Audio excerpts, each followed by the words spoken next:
Hello everyone, welcome to my channel trendy fashions 137. నేను రీసెంట్గా మీషో నుంచి హాఫ్ శారీ పర్చేస్ చేశాను. అరౌండ్ నాకు 1000 పడింది. ఈ హాఫ్ శారీతో పాటు హిప్ బెల్ట్ కూడా వచ్చింది. లైక్ ఆల్ ఓవర్ పూసలు వచ్చాయి, పూసల హ్యాంగింగ్స్ వచ్చాయి అండ్ అన్స్టిచ్డ్ బ్లౌజ్ వచ్చింది. ఆ బ్లౌజ్ స్టిచ్ చేసుకోవాలి. అండ్ కమింగ్ టు దుపట్టా అనేది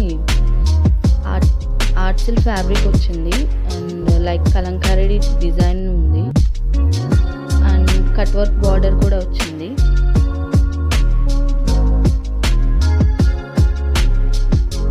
అండ్ కమింగ్ టు లెహంగా అనేది హెవీ బార్డర్ వచ్చింది యాంకిల్ దగ్గర అండ్ ఐరన్ ఫ్రిల్స్ వచ్చాయి all over the lehenga. Must by item అని చెప్పాలి. అండ్ ఇందులో కలర్స్ ఆప్షన్స్ కూడా ఉన్నాయి. మీషోలో